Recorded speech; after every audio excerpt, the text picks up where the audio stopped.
Question 2. Okay, this is a short question about the enthalpy change of combustion.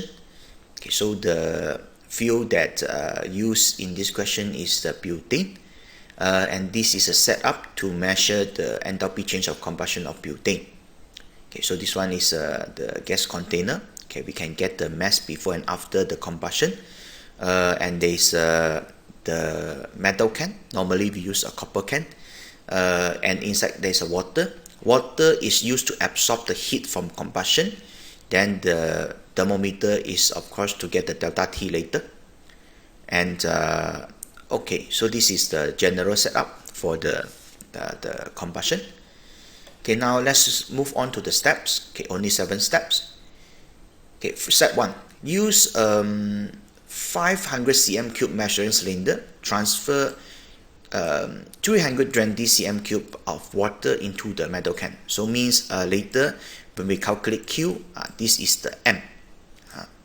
Okay, so 320 cm3 means 320 gram roughly. Step 2, place a thermometer into the water. Okay, record initial temperature in the metal can. Okay, step 3, weigh the gas container, right, the butane gas container, and record initial mass. Okay, step 4, set up the apparatus shown in this figure 2.1. Okay, we discussed just now.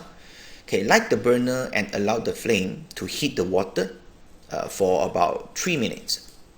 After that, switch off, record the maximum temperature. So now we have initial and maximum, we can get delta T. And when cold, reweigh the gas container with burner. The gas container now it must be lesser weight. So you use the initial mass minus the final mass, you get the mass of the butane that you use up. That's the whole experiment. Table 2.1 already gave most of the data that we need to get the delta HC. Okay, so initial temperature is this one, maximum is this. So use the maximum minus initial, right? So you get 57.3. Make sure it's 1 decimal. Follow the decimals in these 2 values. Okay, initial mass of the gas container with burner. Initial mass of course is heavier, so it's 183.56. After combustion of course is lesser, so it's 181.46. Use initial minus final, you get 2.10 gram. Make sure follow the decimals. Okay, 2 decimals places.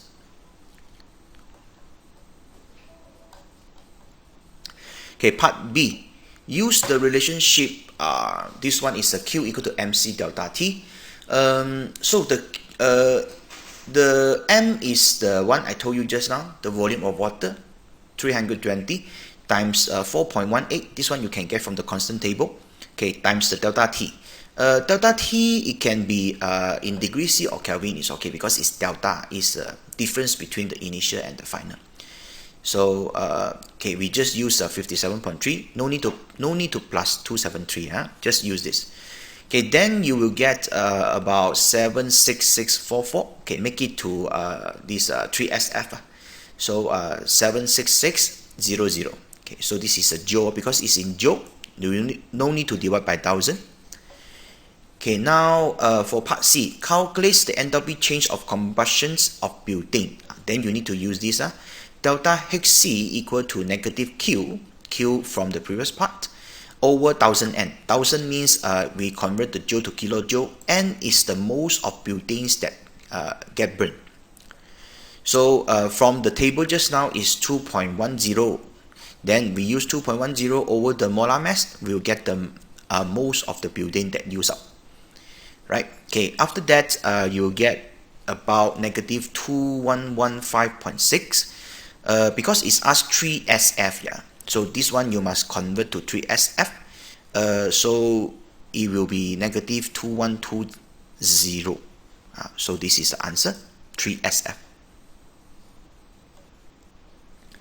Okay, part D. Without changing the apparatus, suggest what should be done in step 6 before recording the maximum temperature to improve the experiment procedure.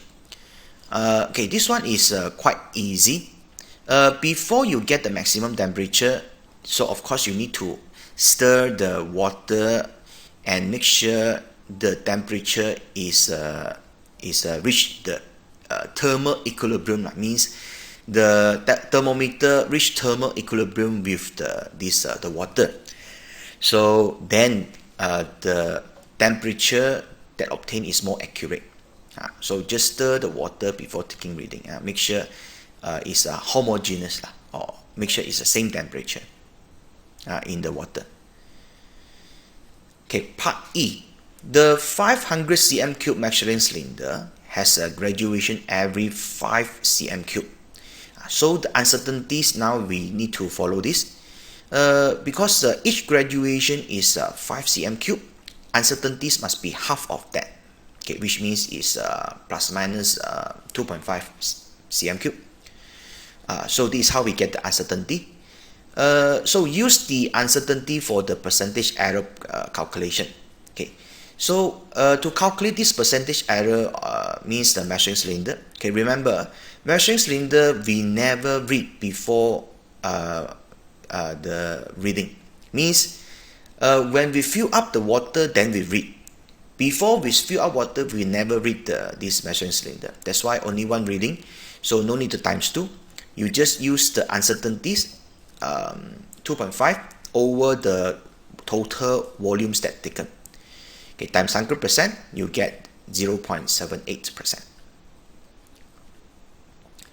Okay, part F. A student suggests that the value of the calculated in C is different from actual value of delta H C of building because of heat loss.